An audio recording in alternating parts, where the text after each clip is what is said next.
Hey, this is Erin Stern, and we are doing a fitness Q&A. I'm here to answer your fitness questions that you asked on Facebook, YouTube, and Instagram. My boyfriend Evan is behind the camera, and he has chosen random questions, so this is my first time hearing them.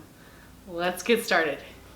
Hi, Erin. Thank you for putting out so much content about your prep. I'm interested in the details on how you use visualization and positive self-image to reach your goals, such as time of day, duration, and if you do any other types of meditation. Thank you. Okay, so that was basically like 4 questions in one. But let's start with the visualization, because I think that is key to accomplishing any goal. I read this quote somewhere, I can't remember where it was, but it said everything on earth is created twice, which means you have to create it up here before you can create it out here. So basically every single night I set aside 10 to 15 minutes to visualize in perfect detail what I want to accomplish. For example, going into the Arnold Classic South Africa, I visualize what it's like to walk through the curtain, to have the stage lights on me, to feel the cold air conditioning coming down, to actually see the stage lights, to see the judges, to hit that pose, how my body feels, the smell of the oil, everything. So it's not just a matter of visualizing, okay, well, I'm going to get to the stage and I'm going to win. It's not good enough. You have to visualize in perfect, clear detail exactly what you want to happen, and you have to do it every single day. Or in my experience, it's very helpful to do it every single day because your mind's a muscle and you train it that way.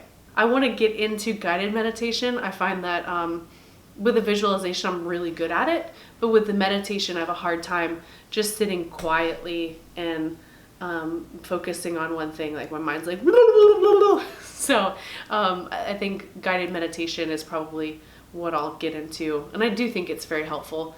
I just don't do it yet. Hi, Erin. Intermittent fasting.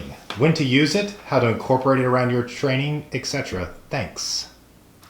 So intermittent fasting. I currently do intermittent fasting, but it's not to the extreme that you would see some of the other gurus or people that really promote it do.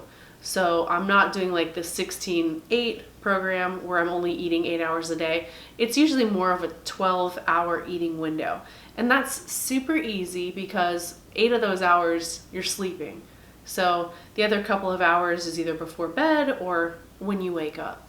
And I think it's awesome. First of all, I think it's amazing for fat loss when you're first getting started. And I think it's awesome also for reducing inflammation. I think it's really great for helping lose fat without dropping your metabolism drastically. So it allows time for your body to rest and digest. And when you're getting into intermittent fasting, it's important to get into it slowly. Don't just skip food for a day. And intermittent fasting is the kind of thing where you have an eating window. So you're not going to be eating breakfast, skipping meals throughout the day, and then eating a big dinner. It's not typically effective.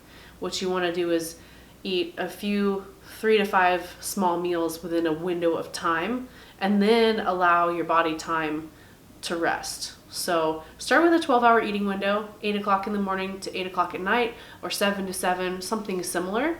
And then if you feel like you're getting good results, then maybe every other day or twice a week, you can try longer fasts.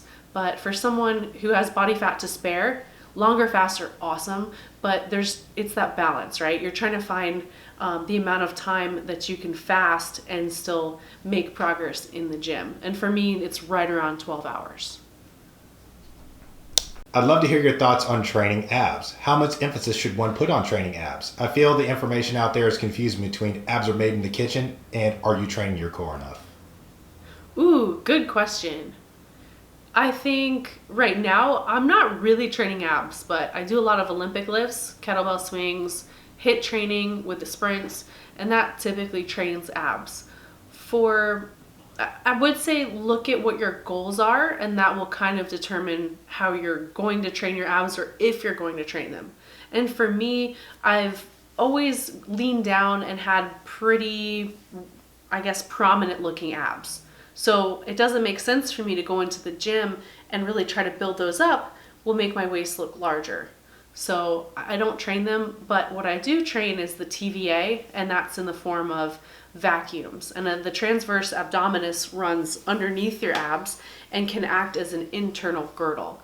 So, and we can do another kind of creepy video on how to do vacuums because it's not very attractive, but it's very effective in cinching the waist in. So if your goal is to cinch the waist in, do more vacuums and TVA work. If your goal is to get the abs to pop out, then definitely do some weighted stuff. Abs are kind of also made in the kitchen because you have to be lean enough for you to be able to see your abs. So you can do all the ab work on earth, but if you got a little bit of fat over them, you're not going to see them. So yeah, it's a mix of both, but taken on an individual basis. If you need to lose fat, then you got to get leaner before you can see your abs. And this is something too that I know me and you've kind of talked about recently, because especially when we get back from South Africa, like I really want to put more emphasis on weighted abs, because like even when I get super, super lean, I mean, my abs are there, but my abs aren't very deep. Like they aren't very, how can I put it? They aren't. Yeah, you don't have like the indentations. Yeah, I mean, they're there when I get super lean, but Yeah. I have to be crazy lean before I really start seeing my abs. And that's, I think that's because of lack of ab development, because I've never really put a ton of emphasis on it, which sounds kind of weird. But you can benefit from adding some size. So if you add size, you build out your abs, they're going to pop more. Whereas for me, genetically, I have, I've got that there already. So for a figure, it doesn't necessarily make sense for me to try to build those blocky abs when it doesn't go with the rest of my figure, if Absolutely. that makes sense. Yeah, absolutely. Do you reverse diet after a show? How much weight do you gain in the off season, and what is considered a healthy amount of weight to gain post show? Reverse dieting, that's a relatively new term, and I have always done something like that. I just didn't know what it was called. But yeah, it's a post-show plan. I guess with calories, I'm not necessarily counting calories, so I don't strategically say, okay, well, I'm at 1,700 calories today. Next week I might be at 2,000, then bump it up to 2,200, then 2,500. I'm not that methodical with it because I'm typically only 6 to 8 pounds from stage weight. So my contest prep is 4 to 6 weeks, which means it's not really allowing time for the metabolism to slow down. And I never run such a caloric deficit to slow the metabolism down. And if you're dieting for a long period of time, then you do need a post-show plan. You do need to reverse diet because since the metabolism is elastic, you get to a point towards the end where your body is either primed to gain muscle or primed to gain fat. And a lot of people will just skip the gym and start eating junk, and before they know it, they're heavier than when they first started their diet.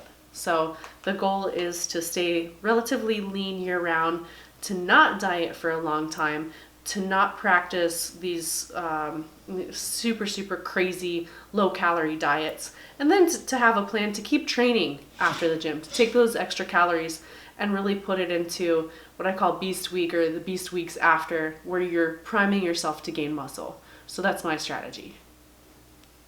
All right, next question I think is really interesting, actually, because you have a different outlook on this than most people do, actually than almost anyone I've heard. And when you explained it to me last night, it really made sense. So I thought this one was actually good. I wasn't planning on putting it on there, but I just saw it and I was like, oh, this can actually kind of hit home. Let's see here. How about salt? I've been told don't use it if you really want my bloat to disappear. But even if I use seasonings on my food, it doesn't taste the same without it. Salt. How's your feeling? How do you feel about sodium? I guess is the main question. I love salt, and as an athlete, you should love salt too. It does not promote bloating when you're consuming the same amount of salt throughout the year. But if you think for a show, a lot of trainers or a lot of competitors will cut out salt 4 to 6 weeks out. And the body wants to achieve what's called homeostasis. It doesn't like when things are crazy. It likes when things are the same. So if you're cutting out salt, your body is going to basically start reabsorbing the salt from your kidneys and it's going to recirculate that. It's going to find homeostasis, and you're basically gonna look the same until you add more salt in, and then you're gonna bloat up. So the goal is, especially if you're sweating, if you're under a lot of stress, you should definitely consume salt. And for me, I only cut it out 48 hours before the show. And when you're going into a competition, or if you're trying to lean down, I always like to think of like having a tool belt on, and like having all these tools that I can pull out. If something's not going right, I'll adjust this. I'll adjust the carbs. I'll adjust the cardio. I'll adjust the salt. And you've got all this stuff in your toolkit to be able to manipulate your physique when you want to. And if you remove salt, you don't have anything to remove when you get to contest or photo shoot, or even if you're just trying to debloat. So it's an important micronutrient, and I salt everything. This isn't a question, but it's kind of a play off of that. Again, on a conversation we probably had 20 minutes ago with it. Are there any like hard and fast rules when it comes to this type of stuff? Just because I know when we were talking outside, you've been doing this for years, and you've obviously been as high as you can go in this. Yet you're still experimenting constantly with things. I mean, we were talking about outside, just little tweaks you were thinking about trying to make. I think a lot of people get a list from their coach or somewhere online and feel like they need to follow it exactly to the T. I think guidelines are great. For my first show, I don't know what I would have done without it. But it's really interesting just kind of following you throughout this, learning that it is fluid and that things change and that not everything works for everyone. That's absolutely, yeah. Not everything works for everyone, and you have to understand that situations change. Your physique is never the same. Your metabolism changes. You may gain muscle, you might lose muscle, and so it's never the same prep twice. And the reason I never went with a coach was because I couldn't see someone handing me a list of things and me having to follow it completely, knowing that I could read for myself and figure out my body better. That being said, a lot of people didn't have the background that I did when they start, so they need a coach, and I think coaches do have their place. But certainly ask why. Okay, well, your coach is removing your salt. Why? Coach is switching me from this food to this food. Why?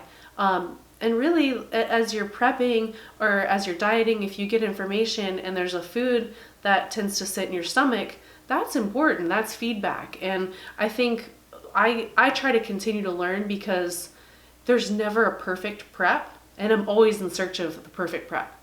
And it's kind of fun trying different things. It's a science, but it's also an art. So it's just fascinating to know how the body works. And then you've got external things like stress or lack of sleep, or things that are kind of out of your control, like hormones or whatever.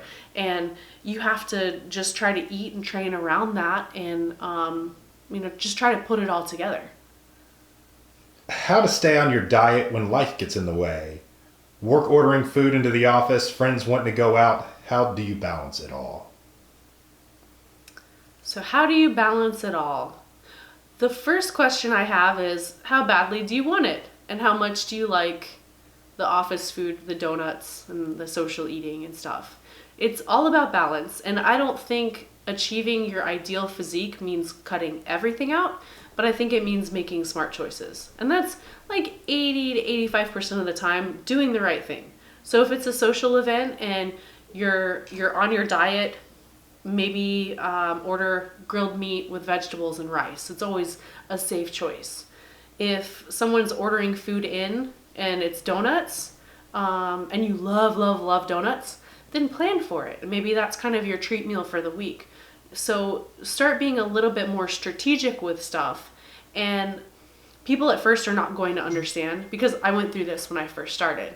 And if they don't understand, continue to say, okay, well, I'm trying to reach a fitness goal, or I'm trying to get ready for a contest, and I'm not doing this right now. Or you can go out with the friends and maybe have 1 or 2 drinks on the weekend if you're eating right Monday through Friday. So nothing crazy.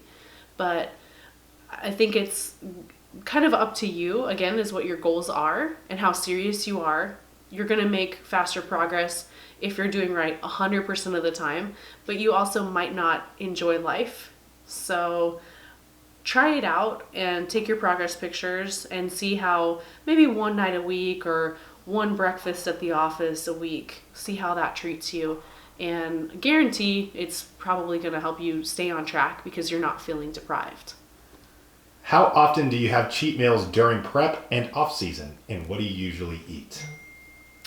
So I do not have cheat meals during prep. My prep is so short, 4 to 6 weeks, that I don't have time to, and I don't feel that it benefits me.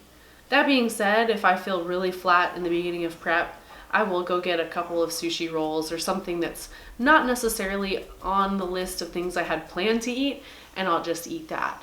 And then in the off season, I typically will do it once or twice a month, maybe. It just kind of depends.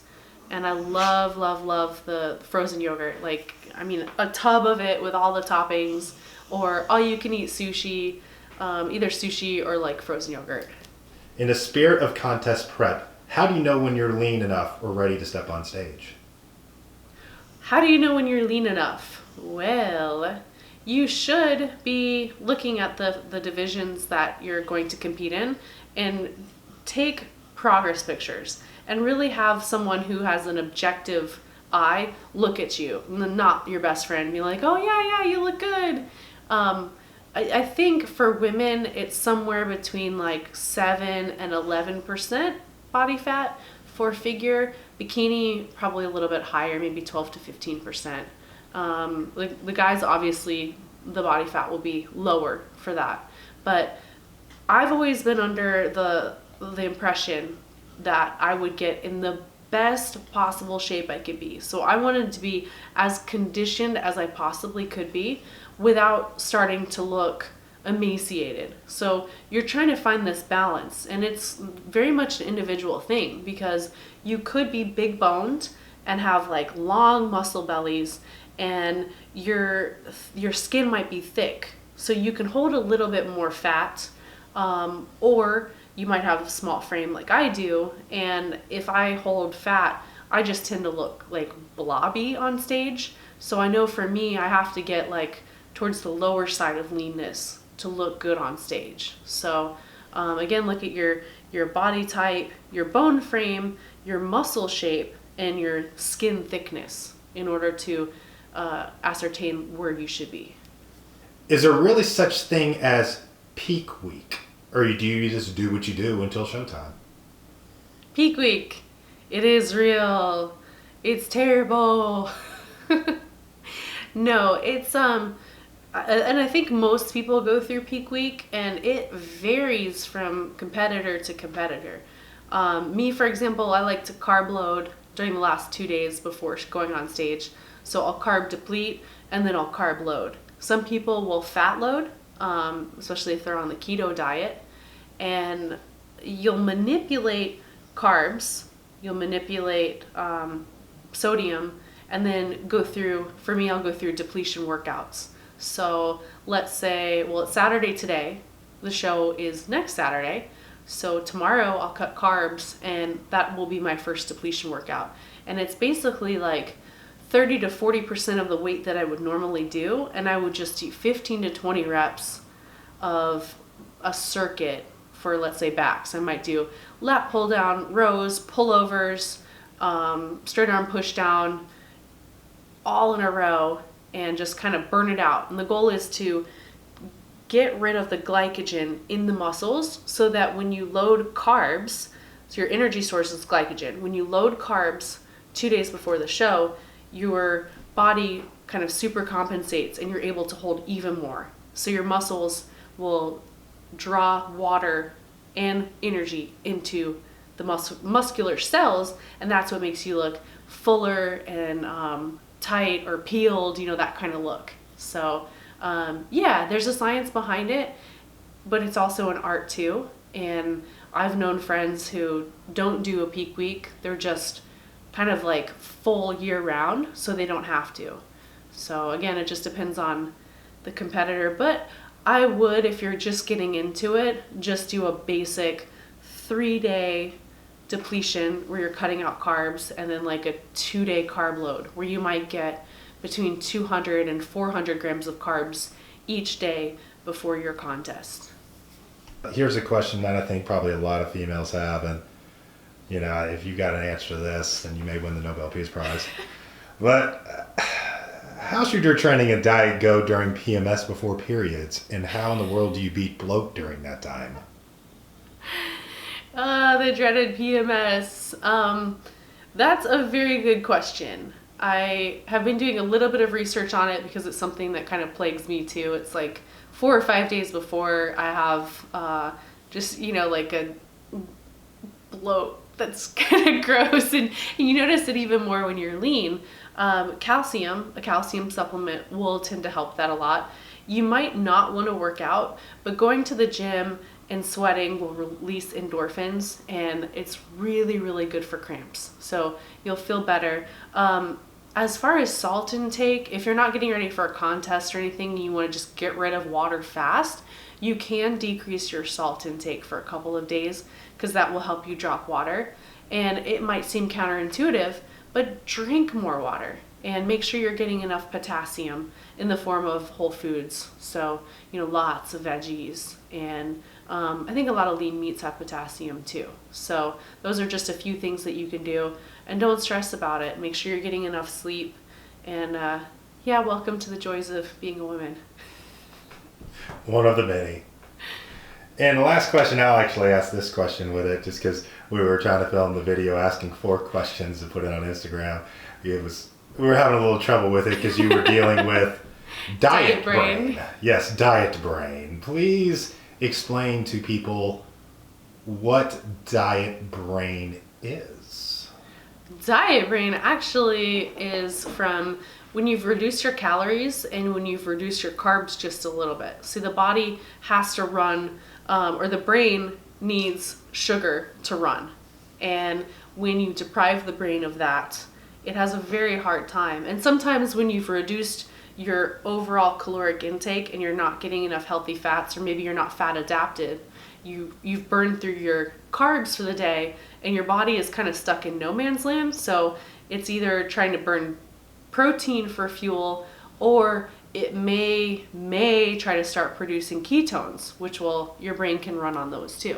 So I feel like a lot of times towards the end of the day, I've kind of burned through my carbs, and that creates that diet brain where it's just like, oh, I can't think straight.